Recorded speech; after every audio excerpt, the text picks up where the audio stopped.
Hello बच्चों, आप सभी का स्वागत है फिजिक्स की अपनी क्लास में। मैं हूँ अनुज काम्बोज। आज हम चैप्टर नंबर 1 के जो मल्टीपल चॉइस क्वेश्चन हैं, एमसीक्यू क्वेश्चंस, आज हम उन्हें करेंगे। और आज की क्लास में आपको बहुत मज़ा आने वाला है, क्योंकि इस क्लास में जितने भी क्वेश्चंस कराएंगे उससे आपको बहुत फ़ायदा मिलने वाला है। अब फ़ायदा कैसे मिलेगा? देखिए, जब हम क्वेश्चन कराएंगे तो हम एक बार आपको उस टॉपिक के बारे में पूरा रिवाइज करवा देंगे। मतलब इस क्लास में आपको पूरे चैप्टर का जो सूत्रों से संबंध रिवीजन है वो हो जाएगा आपका। मतलब आपके सभी सूत्र आपके रिवाइज हो जाएंगे। और मल्टीपल चॉइस क्वेश्चंस में आपके न्यूमेरिकल्स होते हैं, आपके न्यूमेरिकल्स भी हो जाएंगे। और आप जानते हैं कि इसमें छोटे छोटे कॉन्सेप्ट भी होते हैं, तो आपके कॉन्सेप्ट भी क्लियर हो जाएंगे। यानी कि एक ही क्लास में आपको बहुत सारी चीज़ों का फ़ायदा मिल जाएगा। तो चलिए शुरू करते हैं। आपको बोर्ड पर मैंने कुछ क्वेश्चंस लिख रखे हैं। सबसे पहले हम इनसे शुरुआत करेंगे। देखिए, आप एक बात जानते हैं, यानी कि पहला जो टॉपिक्स है आपका वो क्या है कि किसी भी वस्तु पर जो आवेश का परिमाण होता है, किसका परिमाण? आवेश का परिमाण किसी भी वस्तु पर वो होता है Q बराबर N इंटू ई। ठीक है, Q आवेश का परिमाण होता है, N होता है इलेक्ट्रॉनों की संख्या। किसकी संख्या? इलेक्ट्रॉनों की संख्या। और E की वैल्यू होती है इसमें 1.6 गुना 10 की घात माइनस के 19 कूलम। ठीक है, इतनी बात। दूसरी बात आपको ध्यान रखनी है कि जैसे एक वस्तु आपकी यह है और एक वस्तु यह है, इलेक्ट्रॉन इस वस्तु से इस वस्तु पर गए, यानी कि आपकी वस्तु एक ए है और एक वस्तु बी है। जब इलेक्ट्रॉन वस्तु ए से वस्तु बी की ओर चलेंगे तो इस वस्तु पर इलेक्ट्रॉनों की कमी हो जाएगी। ठीक है, और इस वस्तु पर इलेक्ट्रॉनों की अधिकता। अब आपको यहां ध्यान क्या रखना है? जिस वस्तु पर इलेक्ट्रॉनों की कमी होगी वो वस्तु हो जाएगी धनावेशित। मतलब इलेक्ट्रॉनों की कमी वाली वस्तु धनावेशित और इलेक्ट्रॉनों की अधिकता वाली वस्तु ऋणावेशित हो जाएगी। ठीक है, तो आप जानते हैं कि इस Q का जो मात्रक होता है वो क्या होता है? कूलाम। और विमा क्या होती है? AT। ठीक है, तो ये आपके आवेश से संबंधित बातें थी। अब जैसे आपका पहला क्वेश्चन है, आपके पहले क्वेश्चन में क्या दिया हुआ है कि 8 कूलम ऋणावेश में इलेक्ट्रॉनों की संख्या होगी। मतलब कोई वस्तु है आपके पास, क्वेश्चन नंबर 1, इस वस्तु पर कितने इलेक्ट्रॉन है? मतलब 8 कूलम आवेश है। मतलब आपको Q की वैल्यू दे रखी है 8 कूलम और इलेक्ट्रॉनों की संख्या पूछ रहा है। मतलब आपको N की वैल्यू ज्ञात करनी है। तो इस सूत्र से N बराबर क्या होगा? Q अपॉन E होगा। Q की वैल्यू 8 है, E की वैल्यू आपके पास कितनी है? 1.6 गुना 10 की घात माइनस 19। अब पॉइंट हटाइए आप, ऊपर जीरो बढ़ गई, 16 पंजे 5 आ गया और 10 की घात माइनस 19 जाकर ऊपर कैसे हो जाएगी? प्लस की। तो आपके पास जो इलेक्ट्रॉन की संख्या N की वैल्यू आ गई है 5 गुना 10 की घात 19 आ गई है। मतलब option number A is correct. ठीक है, उसके बाद हम बात किसकी करते हैं? निर्वात की वैद्युतशीलता का मात्रक। ठीक है, चलिए अब देखते हैं इससे संबंधित।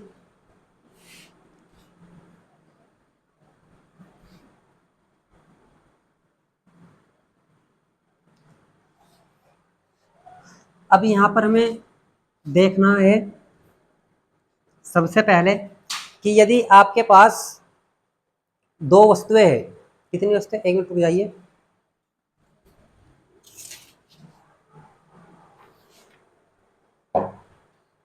क्या बोल रहा हूँ कि यदि आपके पास 2 वस्तुएं हैं, जैसे एक वस्तु ये और एक वस्तु ये, इस पे आपका Q1 आवेश है और इस पर आपका Q2 आवेश है, बीच की दूरी कितनी है आपकी, R है।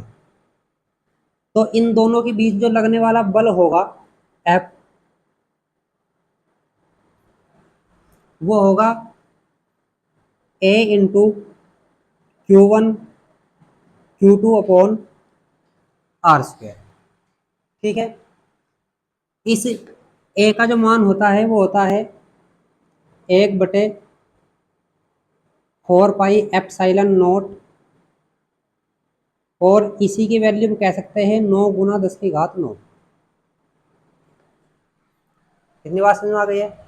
और यदि ये किसी ऐसे माध्यम में रखे हो जिसका परावैद्युतांक k हो, कितना हो, k, यानी कि इस सूत्र को हम ऐसे लिख सकते हैं कि F is equal to 1/4πε0 into Q1 Q2 upon R²। ये कब है, जब ये आपके आवेश काय में रखे हो, वायु में। और दूसरा सूत्र 1/4πε0 into k Q1 Q2 upon R²। ये किसके लिए है, किसी माध्यम के लिए। अब आपको ध्यान रखना है इसमें कि हम वायु के लिए इसे F0 से प्रदर्शित करेंगे। किससे प्रदर्शित करेंगे, F0 से। अब आपके पास एक फॉर्मूला ये हो गया है, दूसरा फॉर्मूला ये हो चुका है,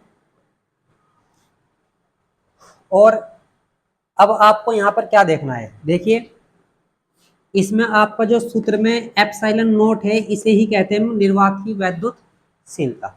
इसे क्या नाम होता है, मतलब हम यहाँ से कह सकते हैं कि F is equal to 1/4πε0 Q1 Q2 upon R²। ठीक है, इतनी बात। अब इसमें क्या करेंगे ये हम क्वेश्चन नंबर 2 को देख रहे हैं। आप इन सब की मात्रक लिख लीजिए। जैसे बल का मात्रक क्या होता है, न्यूटन। ठीक है, 4π यानी कि 1/4πε0 है, 1 का कोई मात्रक नहीं होता, 4πε0 कॉन्स्टेंट है, इसका भी नहीं। ये क्या है आपका ε0 इंटू Q आवेश है, तो इसका मात्रक क्या होगा, कूलाम। इसका मात्रक भी कूलाम। और R क्या है, दूरी है, तो इसका मात्रक भी क्या होगा आपका, मीटर होगा दूरी का। तो ये क्या बन जाएगा आपका, मीटर स्क्वायर। तो ε0 आप इधर कर लीजिए और न्यूटन चला जाएगा इधर। तो ε0 इज इक्वल टू, ऊपर क्या हो जाएगा, कूलाम और कूलाम, कूलाम का स्क्वायर, और बटे में 1 मीटर स्क्वायर था और चला गया न्यूटन, यानी कि न्यूटन मीटर स्क्वायर। तो ये क्या है आपका, ये है इसका मात्रक। तो ढूंढिए आपका ऑप्शन नंबर, कूलाम स्क्वायर प्रति न्यूटन मीटर स्क्वायर, मतलब ऑप्शन नंबर ए। अब यही से आपको एक क्वेश्चन और आता है, वो आता है इसकी विमा का। तो विमा कैसे निकाल सकते हैं आप, ε0 की विमा आप जानते हैं, कूलाम की विमा क्या होती है, AT वर्ग के कारण A² T²। न्यूटन की विमा क्या होती है, mL/10⁻², और मीटर L स्क्वायर इसका ही। तो अब आपका क्या होगा, m ऊपर जाकर माइनस, L की पावर 1 ये और 2 ये, तो L की पावर ऊपर जाकर क्या हो जाएंगे, -3, T की पावर -2, ऊपर जाकर प्लस, और ये पहले ही प्लस, तो कितने, 2 ये और 2 ये, तो T की पावर 4। अब क्या बचा आपके पास ए स्क्वायर, ये। तो इस प्रकार आप लिख सकते हैं एप्सिलॉन नॉट की विमा। तो आपका 2 क्वेश्चन के साथ साथ एक नेक्स्ट क्वेश्चन और हो चुका है। दूसरी बात आपको यहाँ पर यह ध्यान रखनी है कि जैसे मैं एफ नॉट अपॉन एफ करूँ, कितना, एफ नॉट अपॉन एफ, तो आपका 1/4 pi epsilon naught Q1 Q2 upon r square होगा। उसके बाद इसकी वैल्यू 1/4 पाई एप्सिलॉन नॉट के into Q1 Q2 upon r square. तो ये आपका कट चुका है। आपका बचा एफ नोट अपॉन एफ के ऊपर ये वैल्यू, ठीक है। अपनी बात तो हम यहाँ से कह सकते हैं कि जो एफ नोट है वो कितना है, के इंटू एफ, मतलब एक आपका सूत्र ये बन चुका है एफ नोट अपॉन एफ।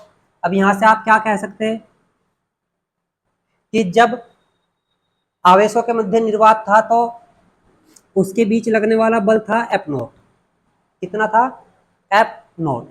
और जब मैंने कोई माध्यम रख दिया, क्या रख दिया, कोई माध्यम, तो माध्यम रखने पर आवेशों के बीच जो लगने वाला बल होगा, क्या होगा, लगने वाला बल, उसका मान घट जाएगा, ठीक। क्योंकि यहाँ से आपका जो एफ है वो क्या बनना है, एफ व्युत्क्रमानुपाती के, तो आवेशों के मध्य लगने वाला बल की वैल्यू क्या हो जाएगी, आपकी घट जाएगी, ठीक है। चलिए, तो आपके पास जितने कॉन्सेप्ट है वो हो चुके हैं। ये 2 क्वेश्चन आपके यहाँ पर थे अभी। अब आपको जो क्वेश्चन हम करेंगे वो आपको स्क्रीन पर दिखाई देंगे, ठीक है। और मैं भी क्वेश्चनों का पेपर उठा लेता हूँ, ठीक है। इस पेपर में आपके क्वेश्चन ही हैं, क्योंकि मुझे भी देखने के लिए क्वेश्चन चाहिए, आपको तो बोर्ड पर दिखाई देंगे यहाँ पर। चलिए, अब क्वेश्चन नंबर 3 है आपका। कौन सा है, क्वेश्चन नंबर 3। आप अपनी स्क्रीन पर पढ़िए और क्वेश्चन को हल करने की कोशिश कीजिए।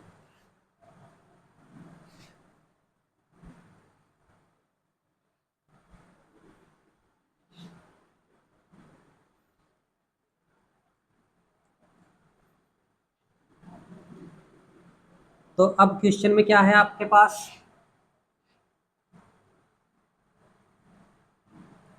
आपको स्क्रीन पर दिखाई दे रहा होगा। इसमें कहा कि कुछ दूरी पर स्थित 2 इलेक्ट्रॉनों के बीच गुरुत्वीय तथा स्थिर वैद्युत बलों के बीच अनुपात ज्ञात कीजिए। यानी कि आपको गुरुत्वीय बल और वैद्युत बलों के बीच अनुपात ज्ञात करना है। Gravitational force and electrostatic force. तो सबसे पहले हम बात करेंगे किसकी, गुरुत्वीय बल की, ठीक, ग्रेविटेशनल फोर्स की। उसका फॉर्मूला आता है G into M1 M2 upon r square, ठीक। और जो आपका स्थिर वैद्युत बल होता है, इलेक्ट्रोस्टैटिक फोर्स, वो होता है, अभी हमने लिखा था F is equal to A into Q1 Q2 upon r square. जब आप इसे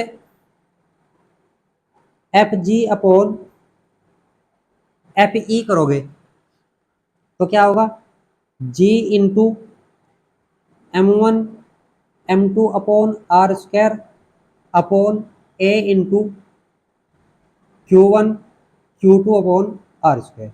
यह वैल्यू कट चुकी है। तो अब आपके पास यहाँ से जो बचा है F G upon F E, F G upon F E, G into M1 M2 upon A into Q1 Q। तो ये सूत्र आपको एक प्रकार से बस याद कर लीजिए। आप जानते हैं कि एफ जी की जो वैल्यू होगी वो कम होगी किससे, एफ ई से। पहला लॉजिक तो आपको याद रखना है, क्योंकि गुरुत्वाकर्षण बल सबसे कमजोर बल होता है, यानी कि आपके 4 प्रकार के मूल बल होते हैं और उन मूल बलों में जो सबसे कमजोर बल होता है वो कौन होता है? गुरुत्वीय बल। Fg की वैल्यू सभी बलों से कम होती है। मूल बलों की बात कर रहा हूं बस मैं। अब आपको यह ध्यान रखना है कि आपके पास G की वैल्यू कितनी होती है, याद रखना है 6.67 गुना 10 की घात माइनस के 11। उसके बाद M1। अब यहाँ पर M1 और M2 इसने प्रश्न में बात करी है दो इलेक्ट्रॉनों के बीच, मतलब M1 और M2 किसके द्रव्यमान है? इलेक्ट्रॉन के। और इलेक्ट्रॉन का द्रव्यमान कितना होता है? 9.1 गुना 10 की घात माइनस के 31 kg। ठीक है। इलेक्ट्रॉन पर आवेश कितना होता है? 1.6 गुना 10 की घात माइनस के 19 कूलम। ठीक है। और ए की वैल्यू अभी आपको मैंने लिखवाई थी कि 9 गुना 10 की घात 9 होती है, तो आप रखिए। तो एफ जी बटे एफ ई कितना होगा? जी की वैल्यू कितनी है भाई? जी की रखनी है M1 M2 A into Q1 Q2। तो जी की वैल्यू है 6.67 गुना 10 की घात माइनस के 11। उसके बाद M1 कितना है आपके पास? 9 दशमलव सॉरी M1 M2 है ना, हाँ 9.1 गुना 10 की घात माइनस के 31। और M2 की वैल्यू भी इतनी ही है। उसके बाद आपका कौन है? उसके बाद आपका ए की वैल्यू कितनी है? 9 गुना 10 की घात 9। और Q1 कितना है आपके पास? 1.6 गुना 10 की घात माइनस 19 और 1.6 गुना 10 की घात माइनस के 19। अब बस इसे आपको केवल हल करना है और हल करने के बाद आपके पास जो एफ जी अपॉन एफ ई है वो लगभग आ जाएगा 10 की घात माइनस के 43। कितना? 10 की घात माइनस के 43। तो आपका जो इस प्रश्न में यानी कि क्वेश्चन नंबर 3 में ऑप्शन जो है आपका वो कौन सा सही है? Option number D. अब यहाँ पर मैं एक क्वेश्चन आपका क्या हो गया, यानी कि यहाँ से आप कुछ नोट लिख लीजिए। पहला नोट, इलेक्ट्रॉन और इलेक्ट्रॉन के बीच जो एफ जी अपॉन एफ ई की जो वैल्यू होगी वो लगभग होगी 10 की घात माइनस के 43। एफ जी अपॉन एफ ई है, अगर आपको पूछ ले F E upon F G तो घात आपकी पॉजिटिव हो जाएगी। फिर आपको हो इलेक्ट्रॉन और प्रोटॉन। इलेक्ट्रॉन और प्रोटॉन के बीच जो एफ जी अपॉन एफ ई की वैल्यू होगी वो लगभग होती है 10 की घात माइनस के 39। ठीक है। और तीसरा जो आपका प्रोटॉन और प्रोटॉन के बीच है एफ जी अपॉन एफ ई की जो वैल्यू होगी वो लगभग होगी 10 की घात माइनस 36। तो अब आपने इसका तरीका सीख लिया है निकालना, और मैं आपको यह कहता हूँ कि आप इनको ही डायरेक्ट याद रख लीजिए, क्योंकि प्रश्न में एक क्वेश्चन आपका कभी कभार बन जाता है। इलेक्ट्रॉन इलेक्ट्रॉन के बीच F G upon F E मतलब गुरुत्वीय बल और स्थिर वैद्युत बल का जो अनुपात है वो इतना होता है। अगर आपको स्थिर वैद्युत पहले दे दे और गुरुत्वीय बल बाद में तो घात बस प्लस की हो जाएगी।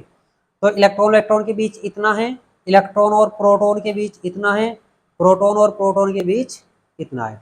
तो आपको ये याद रखना है। जैसे सी दे रखा है इसमें, तो सी किसके लिए होगा? इलेक्ट्रॉन और प्रोटॉन के लिए। तो क्वेश्चन नंबर 3 का आपका जो ऑप्शन नंबर बी सही है। ठीक है। उसके बाद क्वेश्चन क्या करेंगे हम? Question number 4। चलिए मैं इसे साफ कर देता हूं।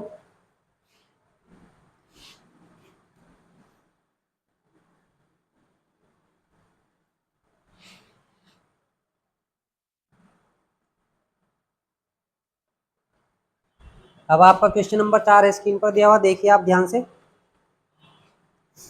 इसमें आपको बस कुछ ने कहा, जैसे आपके पास एक आवेश ये है और एक बिंदु आवेश ये है। ये आपका Q1 है और ये आपका Q2 है। बीच की दूरी कितनी है? R। अब ये क्या कह रहा है कि एक दूसरे की दूरी पर वायु में स्थित है, उन पर लगने वाले बलों का अनुपात। मतलब ये कह रहा है कि इस आवेश के द्वारा इस पर लगने वाला बल, मतलब अगर मैं कहूं कि F12, इस आवेश के द्वारा इस पर लगने वाला बल क्या होगा? A into Q1 Q2 upon R square. और जो F21 होगा इस आवेश के द्वारा इस पर लगने वाला बल, अब वो भी कितना होगा? Q1 Q2 upon R square होगा। तो आप सिंपल सी बात है, तो इनका अनुपात क्या बन जाएगा? F12 upon F21। अब ये तो बिल्कुल सेम है, कट कर कितना बन जाएगा? 1:1। ठीक है, तो आपका इसका मतलब जो क्वेश्चन नंबर 4 है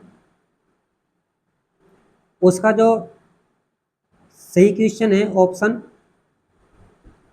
वो कौन सा है? Option number C. ठीक है, चलिए अब क्वेश्चन नंबर 5 देखिए, आपको बोर्ड पर दिखाई दे रहा होगा। क्वेश्चन नंबर 5 में कहा है कि यदि +1 माइक्रोकुलाम तथा +5 माइक्रोकुलाम के दो आवेशित कण 10 सेमी की दूरी पर रखे हो तो उन पर लगने वाले बलों का अनुपात। अब बात वही है, इसमें आपको कुछ दूरी R दी थी और इसमें आपको दूरी को दे दिया कितना? 10 सेंटीमीटर। और आपको आवेश की वैल्यू भी दे रखी है, इसकी वैल्यू 1, इसकी 5, जैसे पहले में इसकी 1 थी, इसकी 4 थी। तो ये समझ लीजिए कि सेम ऑप्शन नंबर 5, मतलब आपको पता लग गया कि दोनों बल, भाई दोनों आवेश एक दूसरे दूसरे पर बराबर बल आरोपित करेंगे। मतलब इसका जो है option number D is correct, 1:1। इसका भी क्या है आपका? 1:1। ठीक है, चलिए उसके बाद क्वेश्चन नंबर 6 देखिए। क्वेश्चन नंबर 6 में क्या कह रहा है?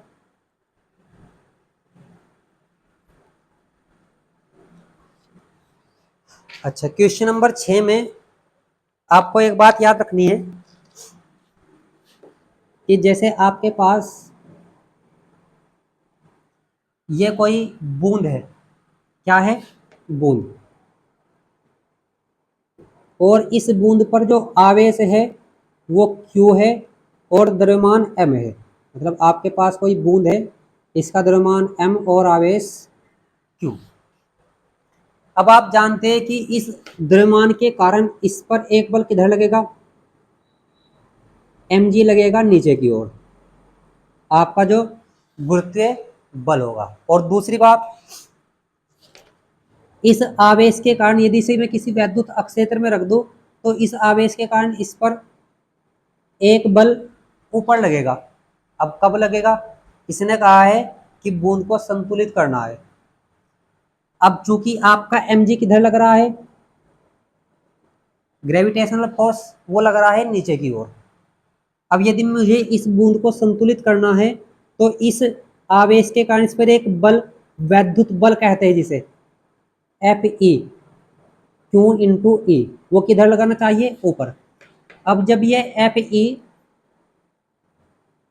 बराबर हो जाएगा Fg के, Fe बराबर Fg मतलब आपका Q into E is equal to mg के बराबर होगा।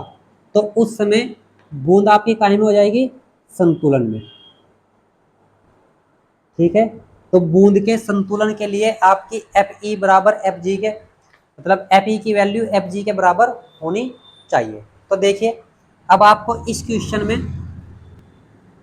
क्वेश्चन नंबर 6 में आपको दे क्या रखा है? इसने कहा कि 3 इलेक्ट्रॉनिक आवेश, मतलब आपके पास जो Q की वैल्यू है वो 3 इलेक्ट्रॉनिक आवेश है। यानी कि 3 इलेक्ट्रॉनिक आवेश का मतलब 3 इलेक्ट्रॉन, और इलेक्ट्रॉन का मतलब 1.6 गुना 10⁻⁻⁰। उसके बाद 0.001 मिलीग्राम द्रव्यमान। तो आपको जो द्रव्यमान दे रखा है 0.001 मिलीग्राम। अब आप जानते हैं कि 1 मिलीग्राम में 10 की घात -3 ग्राम और 1 ग्राम में 10 की घात -3 किलोग्राम। मतलब मैं ये कह सकता हूँ कि 1 मिलीग्राम में 10 की घात -3 ग्राम और 1 ग्राम में 10 की घात -3 किलोग्राम। तो यहाँ से सिंपल सी बात निकल सकती है कि 1 मिलीग्राम इज इक्वल टू 10 की घात -3 और -3 -6 किलोग्राम। तो अब देखते हैं इसका मतलब क्या हुआ, 10 की घात -6 केजी। पॉइंट आप इधर करोगे, 1 2 3 घात और बढ़ जाएंगी तो 1.0 गुना 10 की घात -9 किलोग्राम। ठीक है ना इतनी बात। उसके बाद तेल की बूंद को संतुलित करने वाले वैद्युत क्षेत्र ई का मान। मतलब आपको किसकी वैल्यू चाहिए इसमें, आप लगाइए संतुलन के लिए।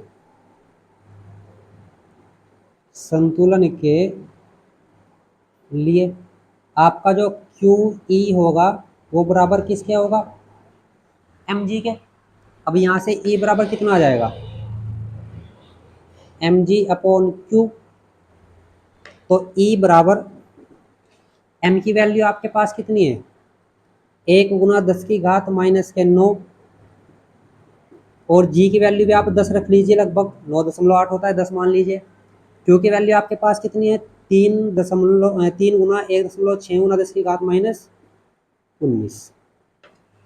तो अब 10 की घात -9 से 10 की घात -19 कट जाएंगे, ये रह जाएंगे आपकी 10 की घात -10। कितना, 10 की घात -10 और 10 की घात -10 ऊपर जाकर कैसे हो जाएगी घात प्लस। इसकी गुना करोगे 16 दूनी 32, 16 3 48। ठीक है, तो लगभग इसे अगर मैं 5 मान लूँ, कितना मान लूँ, लगभग 5, तो ये 2.2 या 1 के पास आएगा, लगभग इतना। तो ऑप्शन आपका जो होगा ये, यानी कि आपको लगभग ऐसा मान लीजिए कि मान लिया इतना आ जाएगा। तो ऑप्शन नंबर आपका कहाँ है, वोल्ट प्रति metre. Option number D is correct. तो जब आपको एमसीक्यू क्वेश्चन हो तो आपको भाग देने की भी कुछ ज़्यादा आवश्यकता नहीं है। पॉइंट से पॉइंट रहा है ऊपर 0 और 48 से लगभग 100 को जब भाग देंगे 2 समथिंग आएगा। तो आप बस लगभग में देख लीजिए कि आपका ऑप्शन कौन सा मैच कर रहा है, ज़्यादा कैलकुलेशन की आवश्यकता नहीं पड़ती। ठीक है, तो नेक्स्ट क्वेश्चन देखते हैं, चलिए।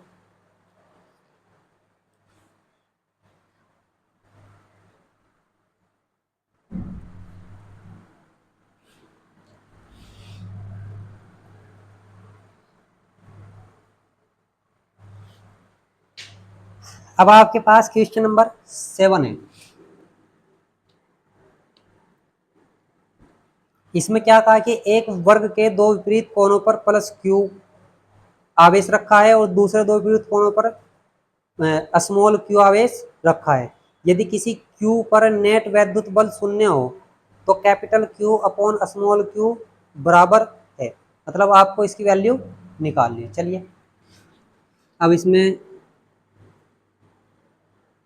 आपका बहुत अच्छा क्वेश्चन है। ये आपके पास एक वर्ग है, इस वर्ग के इस कोने पर क्यू आवेश, इस कोने पर भी क्यू आवेश, इन दो पर स्मॉल क्यू और स्मॉल क्यू। ठीक है इतनी बात। अच्छा जी, अब हमने एक क्यू ले लिया,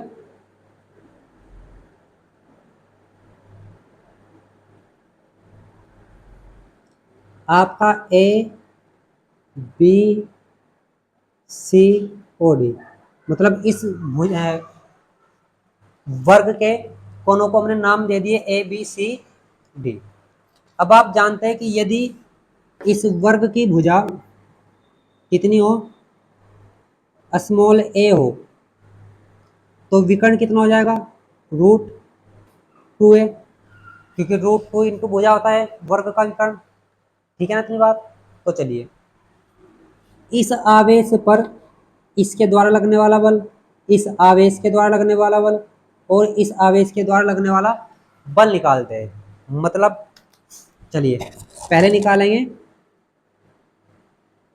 अब आप बल का फॉर्मूला आपके याद ही होगा, F is equal to A into Q1 Q2 upon r square. आप जानते हैं ए की मतलब क्या है, 1/4πε0।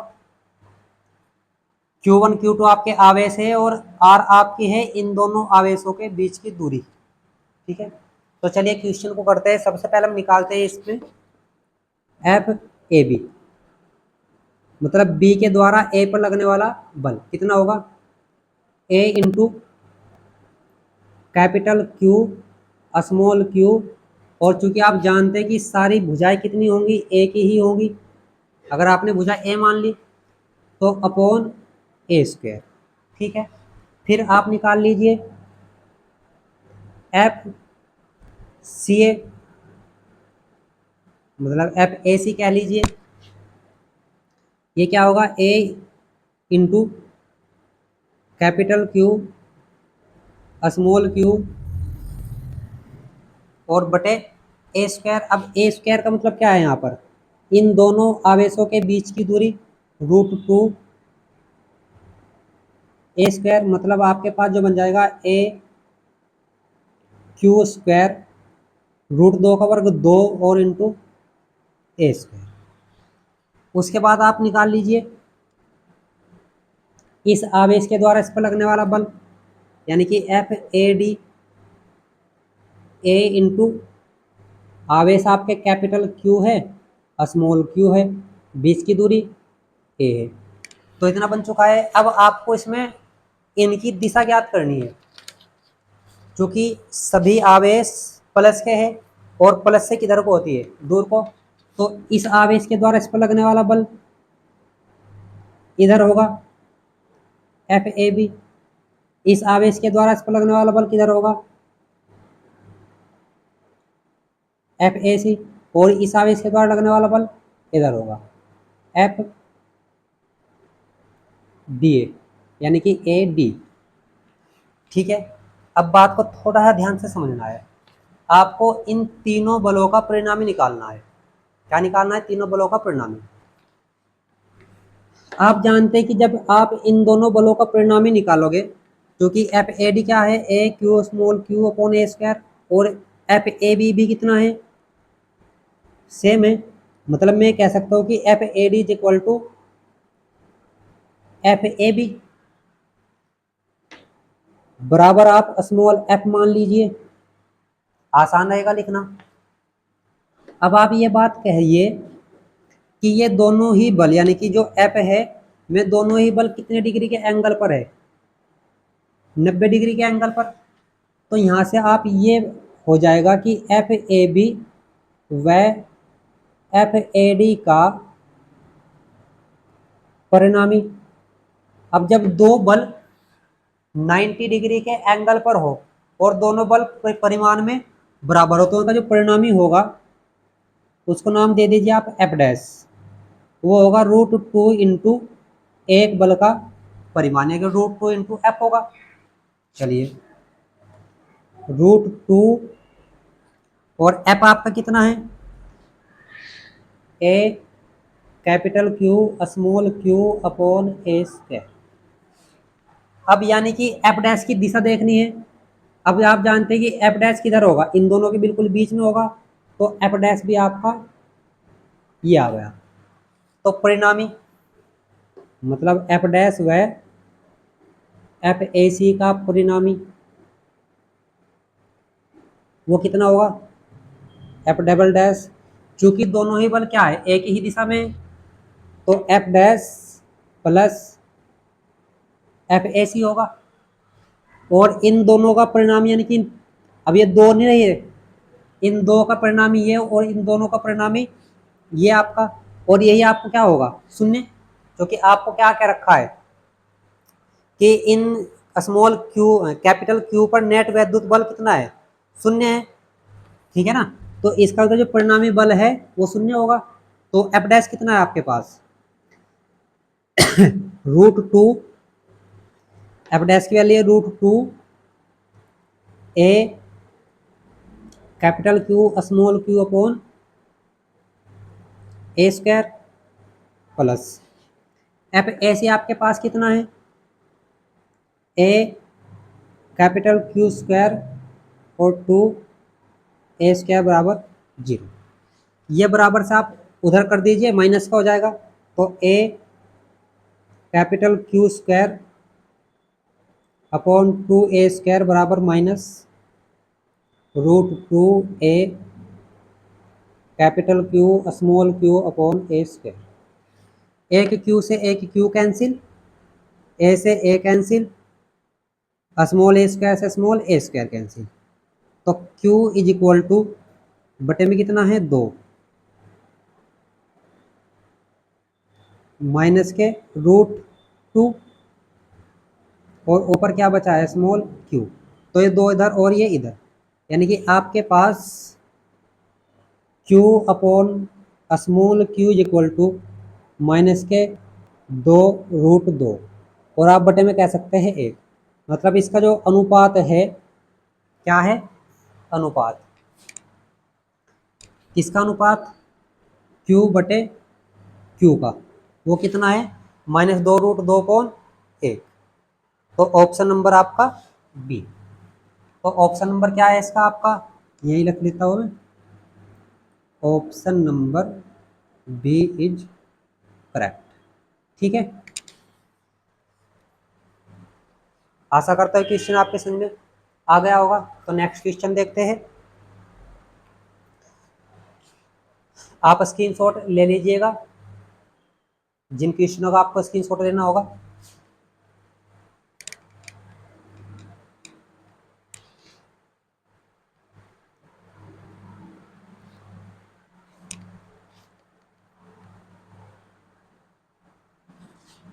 चलिए, अब इसमें क्वेश्चन नंबर है 8।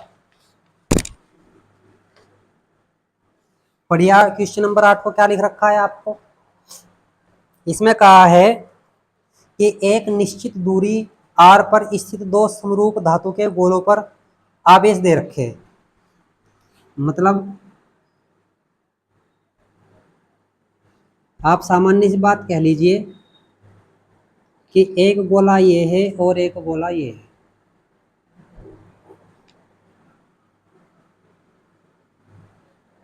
इस पर कितना आवेश है आपका +4Q और इस पर -2। ठीक है, बीच की डिस्टेंस कितनी है इनकी r है।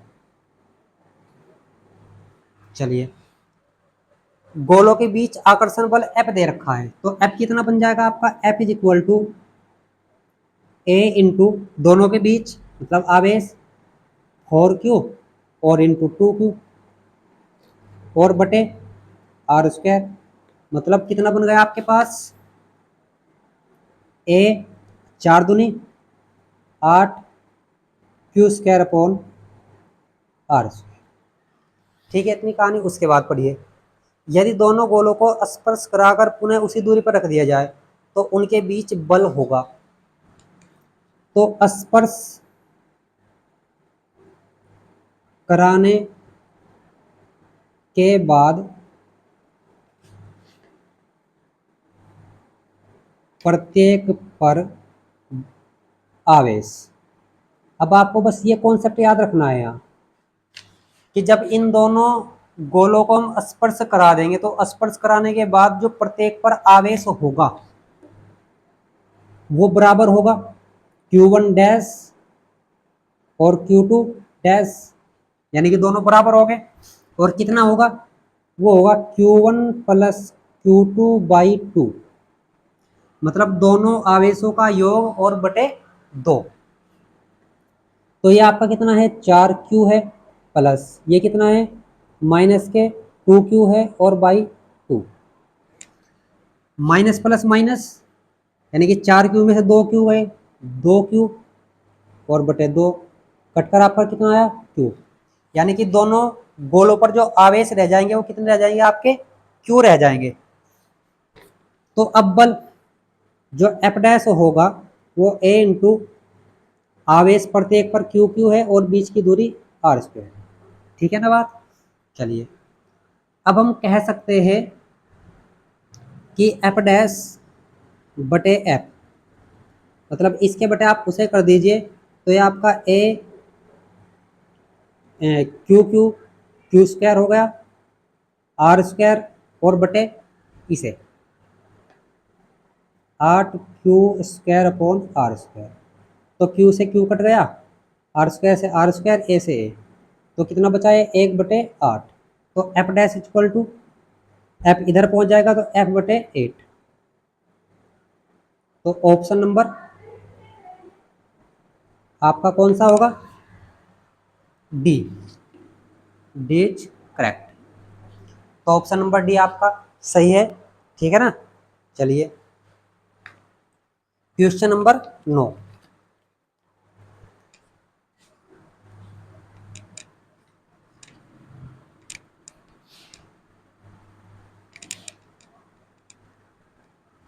अब क्वेश्चन नंबर 9 में क्या कहा है आपको कि दो समान आवेशों Q तथा स्मॉल q, सॉरी, अच्छा आपके दोनों ही आवेश क्या दे रखे हैं, कैपिटल Q Q दे रखे हैं, को जोड़ने वाली रेखा के मध्य बिंदु पर एक आवेश Q रख दिया जाता है। यह तीन आवेशों का निकाय संतुलन में होगा यदि Q का मान होगा। चलिए बहुत आसान क्वेश्चन है। आपके पास दो आवेश है, एक कितना है कैपिटल Q है और ये भी कैपिटल Q है, और यदि आप इनके बीच की दूरी a मान लो या 2a मान लीजिए, तो 2a मान लिया आपने। ये कह रहा है कि जोड़ने वाली रेखा के मध्य बिंदु पर एक आवेश स्मॉल q रख दिया यहाँ पर। इस पॉइंट को आप a मान लीजिए, इसे b मान लीजिए और इसे c मान लीजिए। यदि तीन आवेशों का निकाय किसमें हो, संतुलन में हो, यदि तो q का मान आपको फाइंड करना है। अब देखिए इस आवेश के द्वारा इस पर लगने वाला बल और इस आवेश के द्वारा इस पर लगने वाला बल परिमाण में बराबर और दिशाओं में विपरीत होने चाहिए, तब यह संतुलन में हो सकता है। मतलब आप कह सकते हैं कि इस आवेश पर एक आवेश ले लीजिए, चाहे आप ये चाहे आप ये, किसी एक आवेश पर जो परिणामी बल होगा वो शून्य होना चाहिए, तब आपका संतुलन हो सकता है। तो आप क्या करोगे, सबसे पहले आप निकाल लीजिए एफ। अब चूंकि टोटल दूरी कितनी थी, 2a थी, तो आपकी यहाँ से यहाँ तक स्मॉल a और यहाँ से यहाँ तक भी स्मॉल a होगी। चलिए तो एफ ए भी निकाल लीजिए। एफ ए भी क्या होगा, एफ ए भी होगा आपका a into capital Q small q और बटे a स्क्वायर। फिर आप इसके और इसके बीच का निकाल लीजिए, F A C capital A Q Q और बटे 2a का होल स्क्वायर, मतलब a Q into Q upon 2 का वर्ग 4 और साथ में a स्क्वायर। अब संतुलन के लिए क्या होना चाहिए, परिणामी बल शून्य होना चाहिए। तो संतुलन के लिए आपका जो एफ ए बी है और एफ ए सी है वो किसके बराबर होना चाहिए, शून्य के बराबर। तो रखिए, अच्छा इसकी value A small capital Q small Q upon A square plus A capital Q upon और A square is equal to 0। यह आप बराबर से इधर कर लीजिए, A capital Q small Q upon A square बराबर minus A into Q upon और ए स्क्वायर। तो आपका क्यू से एक क्यू कैंसिल, ए स्क्वायर से ए स्क्वायर कैंसिल, ए से ए कैंसिल। तो आपके पास क्यू बराबर आ चुका है -q/4। ठीक है, तो -q/4 ऑप्शन नंबर बी। ठीक है, तो अब क्वेश्चन नंबर हम 10 देखते हैं।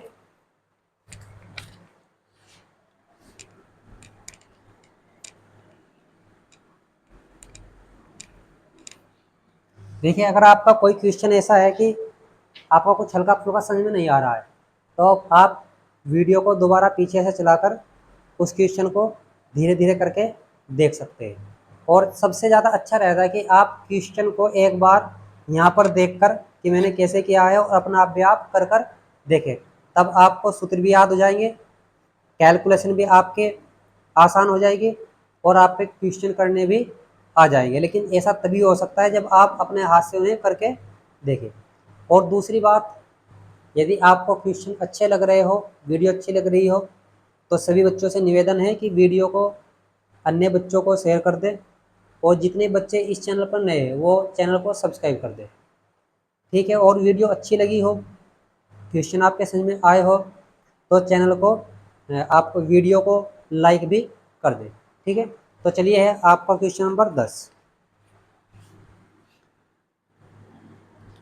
अब क्वेश्चन नंबर 10 में कहा कि दो बिंदु आवेश पहले वायु में रखे हैं और फिर के प्रावैद्युतांक वाले माध्यम में उतनी ही परस्पर दूरी पर रखे हैं। दोनों दशाओं में आवेशों के बीच लगने वाले बलों का अनुपात। अभी हमने सबसे शुरू में बताया था कि एफ नोट अपॉन एफ की जो वैल्यू होगी किसके बराबर होगी, के बराबर होगी। मतलब हम कह सकते हैं कि एफ नोट अपॉन एफ, मतलब इसका अनुपात होगा के अनुपात 1। तो ऑप्शन नंबर बी। ठीक है ना। अब आपके क्वेश्चन बहुत जल्दी जल्दी होंगे क्योंकि कॉन्सेप्ट सारे हो चुके हैं। अब आपके जो क्वेश्चन है वो थोड़े छोटे हैं। दूसरी बात, आप इस के बारे में याद रखेंगे नोट में कि इस के का मान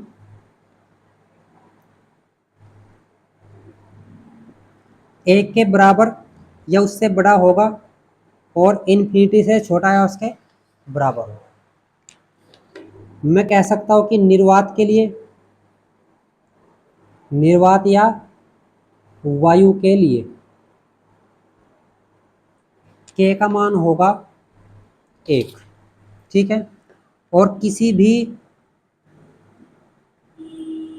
अचालक के लिए के का मान होगा एक से बड़ा, यानी कि अचालक के लिए के का मान क्या होगा, 1 से अधिक होगा। और यदि आप चालक की बात करते हैं, चालक मतलब जैसे धातु, तो धातु के लिए जो के का मान होगा वो इन्फिनिटी होगा। ठीक है ना, तो ये पॉइंट आपको याद रखने हैं। चलिए क्वेश्चन नंबर 11 देखते हैं। इसमें कहा कि किसी विद्युत रोधी माध्यम का प्रावैद्युतांक के हो सकता है। देखिए, मैंने आपको बताया है कि के का मान 1 से बड़ा ही रहेगा या 1 के बराबर, तो ना तो शून्य हो सकता ना ऋणात्मक, यानी कि ऑप्शन नंबर जो ए है वो भी गलत है, ऑप्शन नंबर बी भी गलत है, ऑप्शन नंबर सी 0.7 है, 0.7 1 से छोटा होता है तो ये भी गलत है, ये भी 1 से छोटा है और ये भी 1 से छोटा है तो गलत। ठीक है ना, और -3 और 0 छोटे होते हैं। Option number D, option number D 1 से अधिक है, तो इसका मतलब ये वैल्यू आपकी सही हो सकती है। तो इसका जो सही ऑप्शन है राइट, ऑप्शन नंबर डी। ठीक है, फिर क्वेश्चन नंबर 12 में क्या कह रहा है आपको, इसमें कह रहा है कि वायु में रखे दो धनावेशों के मध्य परावैद्युत पदार्थ रख देने पर इनके बीच प्रतिकर्षण बल का मान क्या होगा। चलिए, अब आप जानते हैं कि एफ नोट अपॉन एफ बराबर के, मतलब यहां से जो आपका एफ है, एफ नोट है, वो क्या होगा, या आप ये कह लीजिए कि एफ बराबर हो जाएगा एफ नोट अपॉन के, यानी कि के हुई क्रमानुपाती है, तो हम कह सकते हैं कि जो एफ का मान है एफ घट जाएगा। तो option number B is correct. ठीक है, तो इस प्रकार ये आपके 12 क्वेश्चन हो चुके हैं। क्वेश्चन नंबर नेक्स्ट देखते हैं।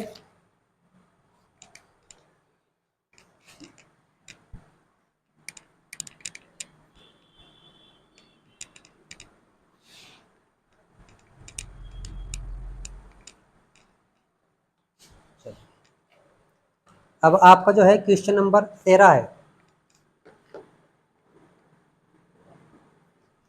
इसमें कहा है कि वैद्युत अक्षेत्र की तीव्रता का मात्रक, किसका? ई का। ई बराबर क्या होता है आपका? एफ अपॉन क्यू नॉट होता है। आप अपॉन क्यू कह सकते हैं आप। इसका मात्रक न्यूटन और इसका मात्रक कूलाम। तो पहला मात्रक तो आपका न्यूटन प्रति कूलाम, यानी कि ऑप्शन नंबर, क्वेश्चन नंबर 13 का जो ऑप्शन नंबर है वो कौन सा है? Option C is correct. ठीक है, इससे आप ये भी कह सकते हैं कि E बराबर आपके पास है एफ अपॉन, चलिए एक दूसरा देखिए कि आपके पास V बराबर होता है, सॉरी, E बराबर होता है V अपॉन डी। एक सूत्र आपका क्या होता है? V upon D. ये आपका क्वेश्चन नंबर 14 के लिए है। एक सूत्र आप क्वेश्चन चैप्टर नंबर 3 में पढ़ोगे, E बराबर V अपॉन डी का। इसका मात्रक V का मात्रक होता है वोल्ट और इसका मात्रक होता है मीटर। तो इस वैद्युत क्षेत्र की तीव्रता का मात्रक वोल्ट प्रति मीटर भी होगा। ठीक है, तो वोल्ट प्रति मीटर, यानी कि ऑप्शन नंबर ए। ठीक है, चलिए फिर क्वेश्चन नंबर आप 15 देखिए। 15 में क्या कह रहा है कि निम्नलिखित में से कौन सा वैद्युत अक्षेत्र का मात्रक नहीं है? पहला ऑप्शन न्यूटन प्रति कूलाम, दूसरा ऑप्शन वोल्ट प्रति मीटर, तीसरा ऑप्शन जूल प्रति कूलाम और चौथा ऑप्शन है आपका जूल प्रति कूलाम मीटर। ठीक है ना? अच्छा जी, मैंने थोड़ा इसलिए लिख दिया प्रति में, आप माइनस पावर 1 लगा के भी लिख सकते हैं। न्यूटन प्रति कूलाम इसका मात्रक है, यानी कि ये भी आपका सही है एक प्रकार से। तो फिर हमने देखा है ऑप्शन नंबर डी, आपने निकाल लिया है वोल्ट प्रति मीटर, तो ये भी इसका मात्रक है। तो अब हमें देखने हैं ये जूल प्रति कूलाम या जूल प्रति कूलाम मीटर। ठीक है ना? चलिए अब इन्हें देखते हैं। ये है आपका, नहीं, आप जानते हैं कि W बराबर होता है F इंटू डी, और F बराबर क्या हो चुका है, यहाँ पर लिख देता हूँ मैं, W is equal to F into D बल गुना विस्थापन। F बराबर क्या आ जाएगा यहाँ से? W अपॉन डी, और यदि मैं इस F के बटे में Q रख दूँ तो F अपॉन Q बन जाएगा। इधर W अपॉन Q कौन है? बटे में है, और साथ में कौन है? डी। तो आप ये किसका मात्रा बन चुका है, मतलब सूत्र ई का। तो W का मात्रक जूल, Q का मात्रक कूलाम और इसका मात्रक मीटर। तो ये भी आपका सही है। अब जूल प्रति कूलाम है, कौन है जूल प्रति कूलाम? ये आपका जो होता है ये होता है विभव का मात्रक। इसका विभव का मात्रक। तो इसका मतलब आपका जो है ऑप्शन गलत है, और गलत ही इसमें पूछ रहा है कि मात्रक नहीं है। तो इसका ऑप्शन जो सही है वो कौन है? ऑप्शन 3 सही है, यानी कि सी, सी इज करेक्ट। ठीक है ना? तो आप क्वेश्चन नंबर 16 देखिए। एक वैद्युत अक्षेत्र विक्षेपित कर सकता है। अब विक्षेपित केवल वैद्युत अक्षेत्र उन्हें करेगा जिन पर आवेश होगा, एक्स किरणों को, न्यूट्रॉनों को, अल्फा कणों को, गामा किरणों को। तो आप जानते हैं कि इनमें केवल अल्फा कणों पर ही आवेश होता है। कितना आवेश होता है? +2e। ठीक है ना? तो अल्फा कणों पर ही आवेश होता है, एक्स किरणों में आवेश नहीं होता, न्यूट्रॉनों पर आवेश नहीं होता, गामा किरणों पर भी आवेश नहीं होता। तो इसका मतलब इसका जो ऑप्शन नंबर है वो ऑप्शन है 16 का, ऑप्शन नंबर सी करेक्ट। ठीक है, फिर करते हैं क्वेश्चन को। नेक्स्ट जो क्वेश्चन है आपके,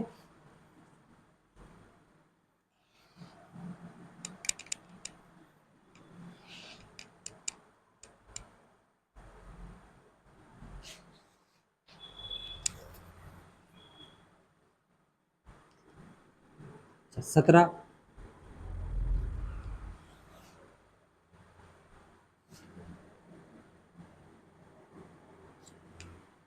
इसमें कहा है आपको आपको कि एक प्रोटॉन तथा एक इलेक्ट्रॉन एक समान वैद्युत क्षेत्र में स्थित है।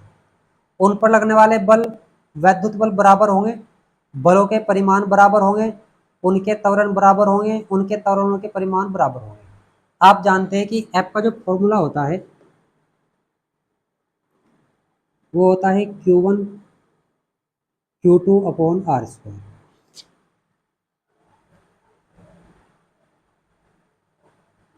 अब ध्यान से देखिए, एक समान वैद्युत क्षेत्र में, अगर एक समान वैद्युत क्षेत्र में तो F बराबर क्या होगा, Q इंटू ई होगा। ठीक है, अब ई तो समान है, तो अगर मैं बात करूं इलेक्ट्रॉन की, तो इलेक्ट्रॉन पर भी F बराबर कितना होगा, small E into capital E होगा। ठीक है, और अगर प्रोटॉन की बात करूं तो प्रोटॉन पर भी आवेश कितना होगा, small E into capital E होगा। लेकिन इनकी दिशा अलग अलग होगी, क्योंकि इलेक्ट्रॉन कैसा होता है, ऋण आवेशित, और प्रोटॉन कैसा होता है, धन आवेशित। तो दिशा अलग होने के कारण उन पर लगने वाले वैद्युत बल बराबर नहीं होंगे, क्योंकि बल कह रहा है केवल, तो इसका मतलब दिशा भी काउंटेबल है। ठीक, बल एक सदिश राशि होती है, तो ऑप्शन नंबर है आपका गलत है। फिर कहा है कि बलों के परिमाण बराबर होंगे। आप देख रहे हैं कि बलों के जो परिमाण है वो आपके बराबर है, तो ऑप्शन नंबर जो बी है वो आपका सही है। इसमें क्या है कि उनके त्वरण बराबर होंगे। आप जानते हैं कि ए बराबर क्या होगा, एफ अपॉन एम। अब जब एफ ही बराबर नहीं है, एफ बराबर नहीं है, तो उनके त्वरण भी बराबर नहीं होंगे। ठीक है, दूसरी बात, इलेक्ट्रॉन के लिए m अलग होता है और प्रोटॉन के लिए m अलग होता है।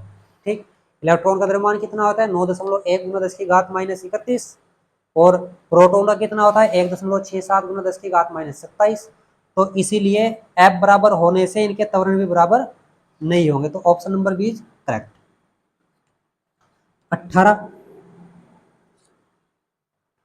एक एल्फा कण 15 गुना 10 की घात 4 न्यूटन प्रति कूलाम के वैद्युत क्षेत्र में स्थित है। उस पर लगने वाला बल, अभी आपने सूत्र पढ़ लिया है कि F बराबर होता है Q इंटू ई। अच्छा, न्यूटन प्रति कूलाम का वैद्युत क्षेत्र में स्थित है, और एल्फा कण है, एल्फा कण पर आवेश कितना होता है 2e, और ई की वैल्यू कितनी दे रखी है, 15 गुना 10 की घात 4 न्यूटन, मतलब ये दे रखा है। आप ऐसे कह सकते हैं कि एल्फा कण पर जो आवेश होता है वो 2e होता है, यानी कि 2 गुना 1.6 गुना 10 की घात माइनस 19 कूलाम, और ई की वैल्यू भी इसने दे रखी है कितनी, 15 गुना 10 की घात 4 न्यूटन प्रति कूलाम। चलिए, एफ पूछ रहा है तो क्यू इंटू ई होगा। क्यू की वैल्यू 2 गुना 1.6 गुना 10 की घात माइनस 19, और ये कितना है, 15 गुना 10 की घात 4, इतना ही है ना। चलिए, 15 दूनी 30, और 30 के एक जीरो से पॉइंट लगाया, तो 16 दूनी 32, 16 3 48, 19 से 4 गए कितनी घात, -15। पॉइंट यहाँ होगा तो एक घात इधर सरकेगा, तो घात आपकी कम हो जाएगी, 14 हो जाएगी। तो option number A, A is correct. ठीक है, क्वेश्चन नंबर 19 चेक कीजिए। क्वेश्चन नंबर 19 में क्या कह रहा है कि उस वैद्युत क्षेत्र की तीव्रता जो 10 की घात माइनस 4 सेमी त्रिज्या वाली जल की बूंद को जिस पर एक इलेक्ट्रॉन का आवेश है। ठीक है, इसे हम नए पेज से करते हैं, मतलब एक बार बोर्ड को मैं साफ कर दूं। चलिए, अब आपको दिया क्या है, आपको जो आर दे रखा है वो 10 की घात -4 सेमी दिया हुआ है। सेमी को आप मीटर में चेंज करोगे तो 1 सेमी में होता है 10 की घात -2 मीटर। मतलब कुल मिला के 10 की घात माइनस के 6 मीटर स्क्वायर इसकी त्रिज्या है। क्वेश्चन नंबर है आपका 19। जल की बूंद है, अच्छा जी, कितना आवेश है, 1 इलेक्ट्रॉन के बराबर, यानी कि क्यू बराबर ई 1.6 गुना 10 की घात माइनस 19। और बूंद का जो जल की बूंद का जो घनत्व होता है, जल का डेंसिटी, आप घनत्व को रो से प्रेजेंट कर लीजिए। यहाँ पर रो बराबर होता है आपका 1 गुना 10 की घात 3 kg प्रति मीटर क्यूब। चलिए, वायु में स्थिर लटकी है और जी की वैल्यू भी आपको दे रखी है 10 मीटर प्रति सेकंड स्क्वायर। अभी हम जानते हैं कि संतुलन के यानी कि किसी बूंद के लटकने के लिए mg बराबर होना चाहिए QE के। कॉन्सेप्ट आपने इसका पढ़ लिया है। चलिए, द्रव्यमान क्या होता है, आयतन गुना घनत्व, ये होता ना, ठीक है जी। पूछ क्या रहा है, वैद्युत क्षेत्र की तीव्रता पूछ रहा है, तो E बराबर क्या बन जाएगा यहाँ से, आयतन रो जी बटे क्यू। अब जल की बूंद कैसी है, गोलाकार है, तो की त्रिज्या दे रखी है, और बूंद का आयतन कितना होता है, 4/3 पाई r की पावर 3 रो जी अपॉन स्मॉल क्यू। तो बस इसमें आपको अब वैल्यू रखनी है। तो E बराबर क्या बनेगा आपका, 4/3 है कि 4, इसकी वैल्यू 3.14, आर की वैल्यू, थोड़ा इधर को कर लूँ, ए बराबर 4, 3.14, आर की वैल्यू आपके पास कितनी है, 10 की घात माइनस 6 है, पावर 3 है, रो की वैल्यू 10 की घात प्लस 3 है, और जी की वैल्यू 10 है। ये 3 नीचे है, ठीक है। क्यू आपका कितना है, 1.6 गुना 10 की घात माइनस 19 है। तो 4 चौक इससे काट लीजिए, 0.4, ऊपर है 3.14, 18, यानी कि -18 में से 3 गए -15, और एक ये गए माइनस के 14, 4×3 = 12, 1.2, ये कितना बच जाएगा आपका, 10 की घात माइनस 19, ठीक है ना। अब 12 दूनी 24, 12 36, यानी कि 2.5 के आसपास मान लीजिए, इसे डिवाइड करके आ जाएगा, और घात -19 ऊपर जाएगी तो प्लस, यानी कि +19 में से -14 गए, 10 की घात प्लस के 5। तो option number C is correct. लगभग ये वैल्यू, मतलब ये कैलकुलेशन जो होती है ना, इसे आप पूरी पूरी करोगे तो आप कर सकते हैं, लेकिन अगर आपको ऑप्शन में देख रहा है कि थोड़े घात या वैल्यू के मान अलग अलग है, तो आप इसे कर सकते हैं इसे, ठीक है ना। चलिए नेक्स्ट देखते हैं।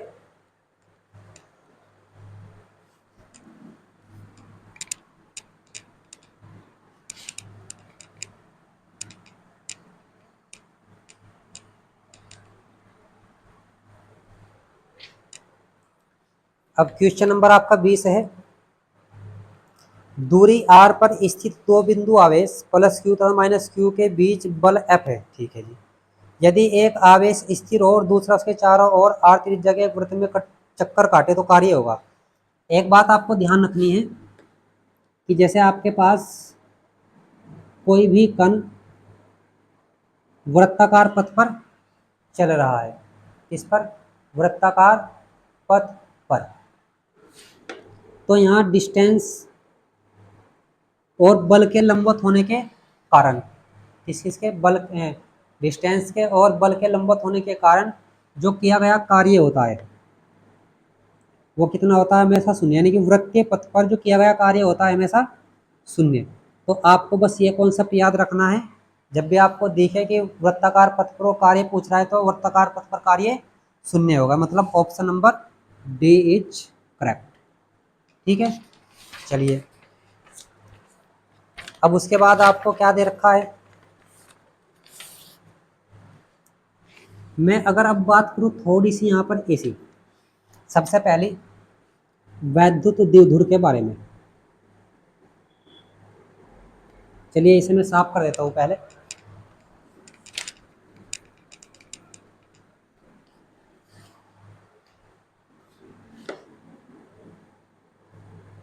वैद्युत द्विध्रुव, अगर इसके बारे में बात करूं तो सबसे पहला जो पॉइंट है, इसका जो वैद्युत द्विध्रुव आघूर्ण होता है, वैद्युत द्विध्रुव आघूर्ण, वो होता है Q बराबर सॉरी P बराबर Q इंटू 2L। और ये Q क्या है, क्योंकि आप जानते हैं द्विध्रुव है, जैसे आपके एक आवेश प्लस Q हुआ, एक माइनस Q हुआ, और बीच की दूरी मैंने मान ली 2L, तो तब होगा P बराबर Q इंटू 2L। इसकी जो दिशा होगी वो होगी माइनस से प्लस की ओर, यानी कि दिशा किधर होगी, ऋण से धन की ओर। उसके बाद अगर मैं बात करूं, ये पॉइंट नंबर 2 है, पॉइंट नंबर 3 की, बल युग्म का आघूर्ण, बल युग्म का आघूर्ण। तो जो बल युग्म का आघूर्ण होता है वो टो बराबर होता है पी ई साइन थीटा। और इसका अगर मैं सदिश रूप लिखूं तो tau vector is equal to P vector cross E vector. ठीक है ना। चलिए अब क्वेश्चन करते हैं। तो क्वेश्चन नंबर आपका पहले करेंगे 21। इसने कहा कि वैद्युत क्षेत्र ई वेक्टर में पी आघूर्ण वाले द्विध्रुव पर लगने वाला बल आघूर्ण, तो बल आघूर्ण कितना होगा, P vector cross E vector, यानी कि देखिए हमने पहले ही बता दिया है ये, यानी कि ऑप्शन नंबर बी। ठीक है, 21 का ऑप्शन नंबर बी सही है। चलिए क्वेश्चन नंबर 22 करते हैं। वैद्युत द्विध्रुव का आघूर्ण एक वेक्टर है, ठीक है, जिसकी दिशा होती है, दिशा भी हमने लिखी है माइनस से प्लस की ओर, यानी कि ऋण से धन की ओर, तो ऑप्शन नंबर डी। ठीक है, चलिए क्वेश्चन नंबर 23। 5 कूलम्ब आवेश के दो बराबर है, मतलब आपके पास परिमाण में बराबर है दोनों आवेश, तो Q की वैल्यू दे रखी है 5 कूलम्ब, और आवेशों के बीच की दूरी मतलब 2L की वैल्यू है 5 सेंटीमीटर। सेंटीमीटर को आप चेंज करोगे मीटर में, तो 5 गुना 10 की घात माइनस के 2 मीटर।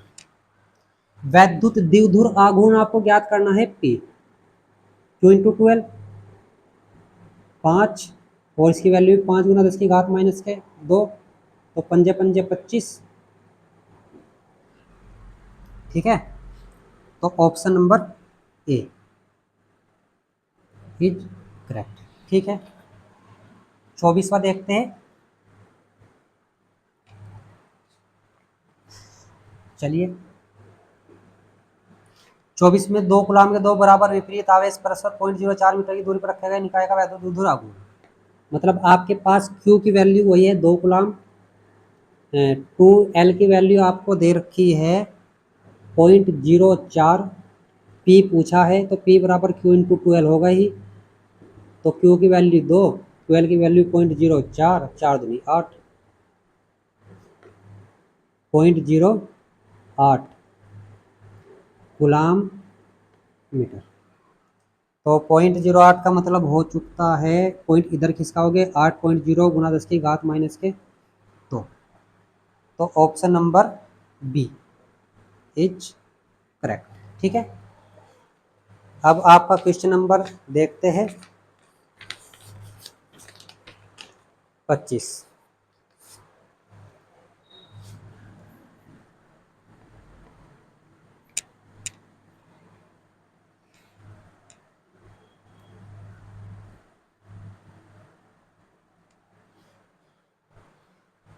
चलिए क्वेश्चन नंबर 25,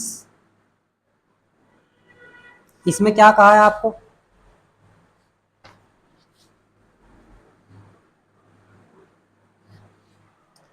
निम्नलिखित में से कौन सी राशि व्युत्क्रम वर्ग नियम का पालन नहीं करती।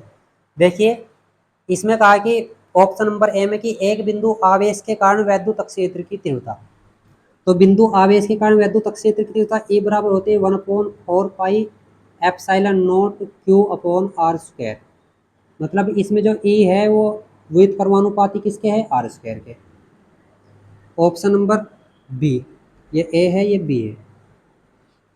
एक वैद्युत द्विध्रुव के कारण दूरस्थ बिंदु पर वैद्युत क्षेत्र की तीव्रता, अब वैद्युत द्विध्रुव के कारण क्या होगी, ए बराबर 1/4 पाई एप्सिलॉन नॉट 2p/r⁻3, यानी कि इसमें जो ई है वो अनुक्रमानुपाती है r⁻3 के। Option number C. एक वैद्युत द्विध्रुव के कारण अक्षीय स्थिति में, अब अक्षीय और निरक्षीय का यही होता है आपका।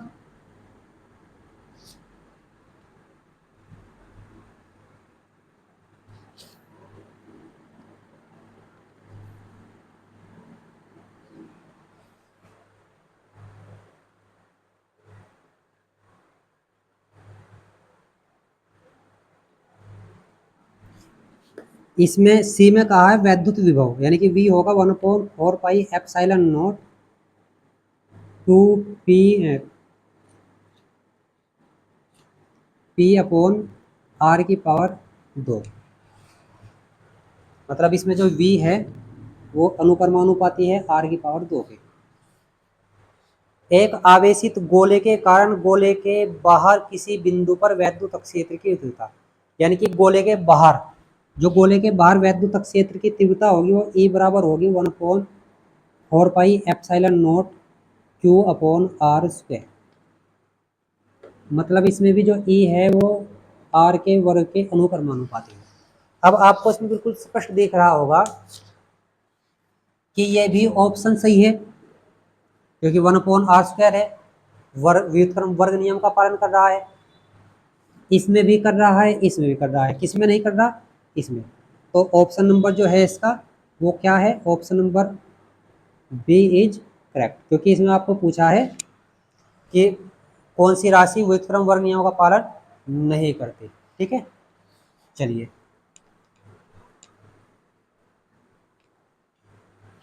Question number 26। किसी वैद्युत द्विध्रुव के वैद्युत क्षेत्र की तीव्रता सुदूर बिंदुओं पर जिनकी दूरियां आ रहे अनुक्रमानुपाती होती है। अब देखिए इसने कहा वैद्युत क्षेत्र की वैद्युत द्विध्रुव के कारण, वैद्युत द्विध्रुव के कारण हमने सूत्र पढ़ा था।